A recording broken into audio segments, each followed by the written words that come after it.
السلام علیکم ناظرین، پاکستان عوامی محاذ میں آج کی نشست میں ہم بات کریں گے زراعت کے اوپر۔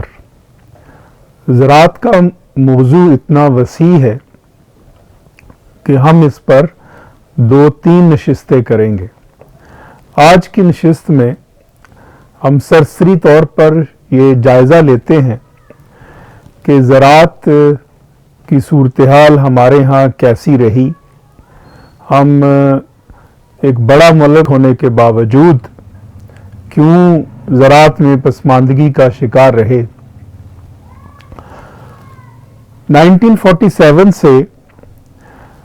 زراعت ہماری جو ملکی معیشت تھی اس کا ایک غالب حصہ رہی ہے، اور 1947 میں اس کا جو حصہ تھا ملکی معیشت میں وہ 54% تھا، جو آنے والے سالوں میں بتدریج کم ہوتا گیا، اور صورتحال یہاں تک پہنچ چکی ہے کہ 2020 میں جو زراعت کا جو حصہ تھا قومی پیداوار میں وہ 18 سے 19% رہ گیا، اور اس میں بھی جو مویشی اور غلہ بانی کا جو حصہ ہے وہ 60% ہے، اور کھیتی باڑی کا جو حصہ ہے وہ 40% ہے۔ آخر کیا وجہ بنی جو اللہ تعالیٰ نے اس کو نعمتیں دیں اور اس کا زراعت کے شعبے میں ایک معیشت پر، ثقافت پر، سیاست پر ایک گہرا اثر رہا ہے۔ 42% لوگ آج بھی زراعت کے شعبے سے منسلک ہیں۔ 90% پانی جو ہمارے ہاں ہے وہ آج بھی زراعت کے شعبے کے لیے استعمال ہوتا ہے، اور 10% پانی جو صرف ہے وہ صنعت اور گھریلو استعمال میں آتا ہے۔ بڑی افرادی قوت ہونے کے باوجود یہ حصہ اگنور رہا، اور صنعت و حرفت میں جس میں کہ ہمارا جو تقریباً 71% سے بڑھ کر ہے، اس کی بجائے زراعت میں ہمارا حصہ وہی پیداواری صلاحیت میں کم سے کم تر رہا۔ وجوہات پر بات کی جائے تو ایک وجہ تو یہ سامنے آتی ہے کہ ہمارے ہاں فیوڈلزم، جاگیرداری کے روایتی نعرے تو سامنے آئے، زرعی اصلاحات کے نعرے بھی سامنے آئے، زرعی آمدن پر ٹیکس کی باتیں بھی سامنے آئیں، لیکن یہ ساری باتیں، یہ سارے نعرے، ان سب نعروں نے اور باتوں نے صرف غلط فہمیاں پیدا کی اور گڑبڑ کیا صورتحال کو، اور حقیقی معنوں میں 75 برسوں میں کسی بھی سیاسی پارٹی نے کوئی بھی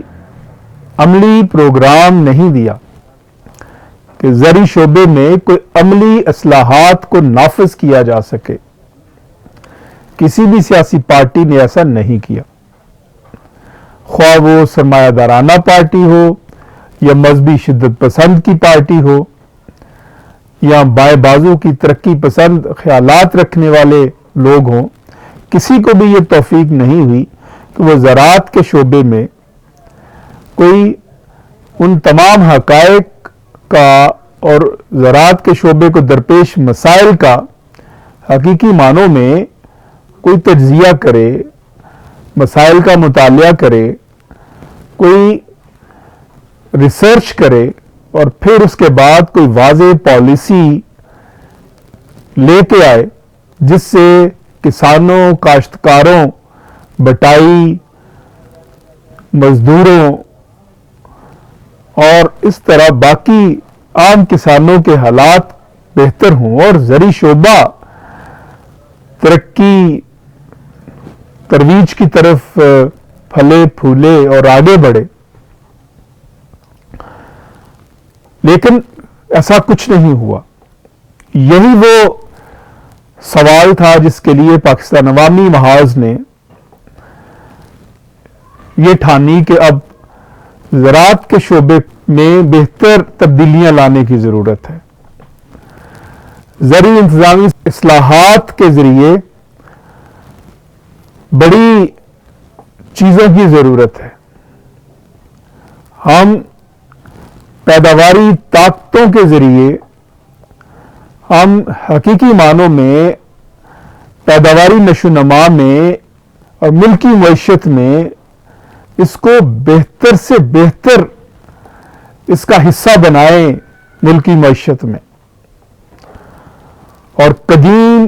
جابرانہ سماجی نظام سے نجات حاصل کریں، کیونکہ ہم سمجھتے ہیں کہ جب تک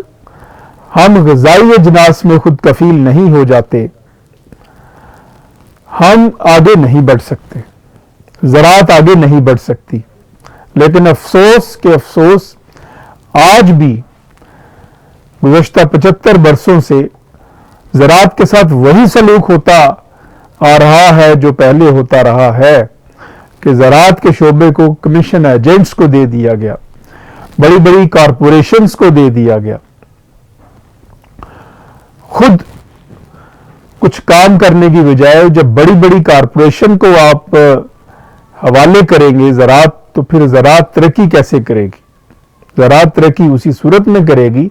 جب پاکستان کے عوام، کسان عام جو ہے وہ اس زرعی شعبے میں اس کو وہ سہولیات دی جائیں گی کہ جب وہ ان سہولیات کو وہ خاطر میں لا کر وہ محنت کرے گا، کام کرے گا۔ اور ریاستی بد انتظامی اور مشینری کے ذریعے عام کسانوں کا استحصال نہیں کیا جائے گا، بلکہ ان کو وہ تمام سہولیات دی جائیں گی جس سے زراعت کا شعبہ آگے بڑھے۔ لہذا ہم سمجھتے ہیں کہ زراعت کے شعبے میں ایک انقلاب کی ضرورت ہے۔ دیکھیں، ہمارے ہاں المیہ یہ ہے کہ قومی سطح پر زراعت کے شعبے سے متعلقہ جو ملکیت کا نظام ہے، کوئی قومی رجسٹر ہی موجود نہیں۔ یہ وہ سسٹم ہے پٹوار خانے سے اور تحصیلدار سے جو کہ ڈیولپ ہوا with the passage of time. حقیقی طور پر کوئی قومی رجسٹر نہیں جس کی بنیاد کے اوپر جو ہے وہ اس کے حقیقی جو ٹائٹل ہے، جو ملکیت ہے، اس کا کوئی نظام وضع کیا جا سکے۔ اسی بنا کے اوپر بہت سارے جو ہمارے کاشتکار ہیں، بہت سارے کسان ہیں جو عرصہ دراز سے مختلف زمینوں کے اوپر بطور جو ٹھیکے پہ انہوں نے لی ہے وہ کام کرتے ہیں، لیز پہ لی ہوئی زمینوں پہ کام کرتے ہیں، لیکن ان کو وہ قرضہ جات نہیں مل سکتے قومی رجسٹر نہ ہونے کی وجہ سے، جو قومی ملکیتی رجسٹر ہونا چاہیے، اور ان کو سفر کرنا پڑتا ہے۔ لہذا پاکستان کے زرعی شعبے میں انقلاب آئے گا تو پھر حقیقی معنوں میں زراعت پروان چڑھے گی اور زراعت کو ترقی ملے گی۔